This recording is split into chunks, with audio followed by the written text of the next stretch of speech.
All right, so get ready, because today we're diving deep into some of the most iconic moments from American Horror Story. Oh, yeah, those scenes that just stick with you long after the credits roll, right? Exactly, like those moments where you just have to pause and be like, what did I just watch? And it's fascinating because what truly freaks one person out might totally resonate with someone else on like a whole other level. Totally, and that's what makes this whole deep dive so interesting, right? Yeah. Because we've got this awesome list of standout scenes from across the different seasons, and then we've also got this super fan, Mary Girl Moody. Oh, yeah, she's got some pretty strong opinions about all things AHS. And I love that. Her video commentary is just so much fun. So we're going to be kind of mixing those perspectives, like the fans' take and then what the article highlights as we go through. There's like a blend of the subjective and objective. Exactly. Yeah. And we're covering those really shocking and sometimes like deeply disturbing scenes from the first 8 seasons. It's wild because the show isn't just about jump scares and war, right? It really digs into like our deepest fears, but it also layers in all this social commentary, this exploration of human nature. You're so right. It's like it makes you think as much as it makes you jump. For sure. For Okay, sure. so let's kick things off with number 10 on our list. We're going straight into the unsettling world of Roanoke with a scene that Mary Girl Moody calls straight up shocking.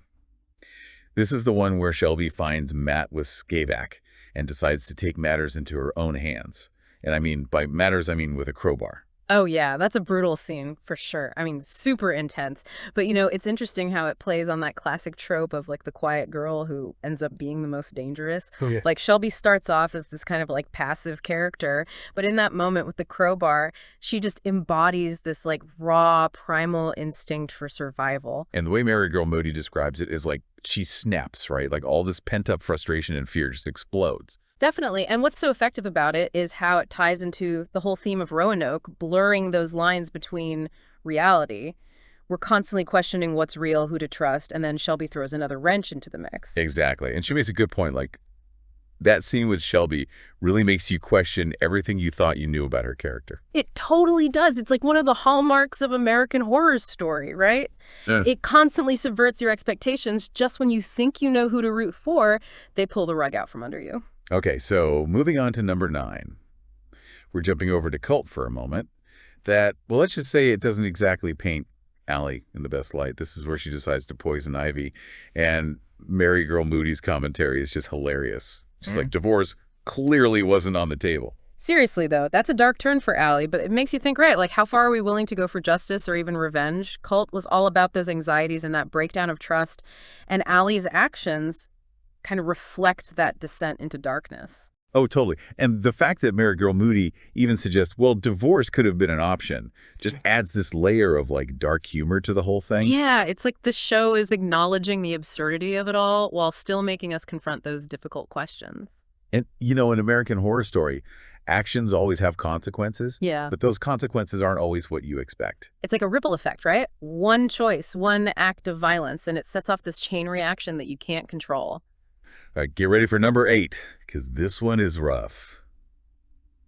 We're going to the Freak Show finale for the Freak Show Massacre, orchestrated by Dandy Mott. Oh, man, Dandy Mott, he's a whole other level of creepy. It's not just the violence, it's the way he just relishes it, like he's getting off on it. The way he hums during the whole thing, it's bone-chilling. Mary Girl Moody compares it to Tate Langdon's school shooting in Murder House. But she says Dandy's is just so much more calculated, like he's putting on a performance. It's interesting because American Horror Story often plays with this idea of the monstrous side of normalcy, right? Like, Dandy, with all his wealth and privilege, he's the real monster preying on those who are already marginalized. It's like the show is saying that evil can hide in plain sight. Exactly, and it forces us to confront those uncomfortable truths about our society. Okay, so let's take a breath for a second and move on to number 7. We're going back to the very first season Murder House for a moment that had everyone like, wait, what just happened? The reveal that Violet is actually a ghost. Yes, the masterclass in foreshadowing. I mean, looking back, there were so many clues.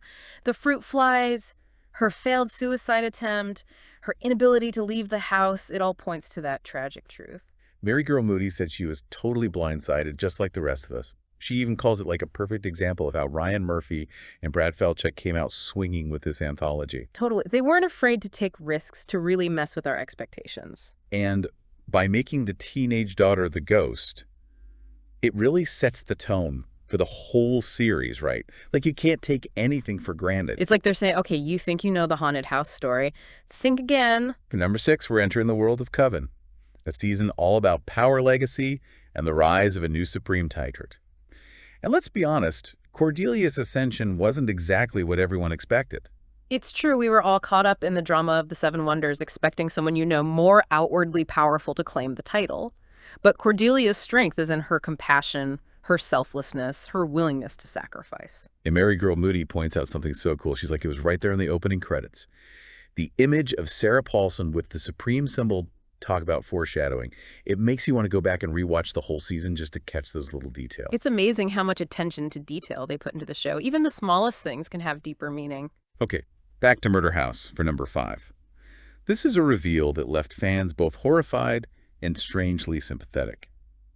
The moment we discover that Tate, the troubled teen, is the one behind the rubber man mask. Oh, man, that's a complex one for sure. On the one hand, you have Tate, who's clearly a product of his environment, a victim of trauma himself. But on the other hand, he's committed these horrific acts that you just can't excuse. Like Mary Girl Moody says, you can understand his backstory, but it doesn't make his actions okay. It's that classic American horror story dilemma, right? They make you sympathize with these characters even when they're doing terrible things. And it forces you to ask yourself those tough questions about good and evil nature versus nurture. Can we separate the art from the artist? Can we understand the darkness without condoning the actions? Okay, so let's shift gears a bit for number 4. This one's a real tearjerker. We're going to the Hotel Cortez for the reunion between Liz Taylor and Tristan Duffy after Liz's death. Their love story is one of the few bright spots in that whole season, right? It's about finding acceptance, embracing your true self, defying societal norms. And to see them reunited thanks to the magic of the hotel, it's just so beautiful. Mary Girl Moody admitted to ugly crying during that scene, and honestly, who didn't? It's the perfect blend of tragedy and heartwarming closure for those characters. It really is, and it speaks to that theme of found family that runs throughout so many American horror story seasons. Even in death, Liz finds love and belonging. And you know, that idea of finding connection in the most unexpected places, it's something that the show does so well. Okay, brace yourselves, because number 3 takes us to Apocalypse, the crossover season that brought back so many familiar faces. This is the moment that Mary Girl Moody calls one of the most impactful of the entire series, Cordelia Goode's self-sacrifice. It's hard to watch, but it's such a powerful moment, right? I think it resonates so strongly because we've seen Cordelia grow so much over the course of the series. From that seemingly timid daughter in Coven to this strong leader willing to give her own life for the greater good. Exactly. It's an amazing transformation, and it speaks to that cyclical nature of power and sacrifice. True leadership often means letting go. And that scene with Myrtle realizing what Cordelia has done, it's just gut-wrenching. It's like the show uses these shocking moments to highlight those deeper themes, right? Cordelia's sacrifice isn't just about shock value. It's about the complexities of power, the weight of legacy, the triumph of good over evil. Okay, now for number 2. We're heading back to Asylum, a season that a lot of fans consider to be one of the best. Yeah. This moment, though, instead of being shocking, it's just profoundly sad. Mary Girl Moody describes Sister Jude's death as one of the saddest and most beautiful moments of the season. Oh, yeah. Sister Jude's journey is such a powerful reminder that redemption can be found in the most unexpected places. Remember how she started out? Strict, even cruel at times, but her experiences at Briarcliff, her loss of faith, and that final reconciliation with Kit Walker's family, it humanizes her in such a profound way. She goes through so much, but in the end, she finds peace and forgiveness. It's like the show is saying that even those who seem irredeemable, those who have done terrible things, can still find a path to redemption. And now drum roll, please. The moment that Mary Girl Moody considers to be the absolute best in American horror story history, the reveal of Dr. Thredson as Bloodyface in Asylum. Did you see that one coming? I don't think anyone did. It's such a brilliant twist, right? Dr. Thredson, the seemingly rational psychiatrist, the one we're supposed to trust, turns out to be this sadistic serial killer. Mary Girl Moody said it snatched the wig from every single viewer, and I have to agree. It completely changes how you see the entire season, right? It's like you have to go back and question everything. And it so brilliantly flips that hero-villain dynamic on its head. The supposed savior, the one with all the power, is the real monster. And that's what makes American Horror Stories so captivating. It keeps you guessing, keeps you on the edge of your seat. It's not afraid to push those boundaries to explore the darkness within us all. And to do it with such style and creativity. Absolutely. So let's do a quick recap of those top 3 most shocking and memorable moments according to Mary Moody. Coming in at number 3, we have Cordelia's selfless sacrifice in Apocalypse, a reminder that true strength can sometimes mean letting go. At number 2 is Sister Jude's death in Asylum. Heartbreaking, but ultimately beautiful, showcasing that transformative power of redemption. And of course, the number 1 spot goes to the jaw-dropping reveal of Dr. Thredson as Bloody Face in Asylum. That twist was a total game-changer, forcing us to confront the idea that evil can lurk beneath the most unassuming exterior. So now that we've relived all those heart-stopping moments, it kind of makes you wonder, why are we so drawn to a show like American Horror Story? What is it about these tales of terror and the macabre that keeps us coming back for more?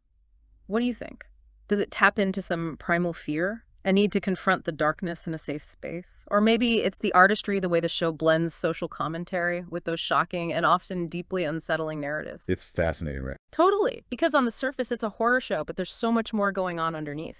And it definitely sparks conversation.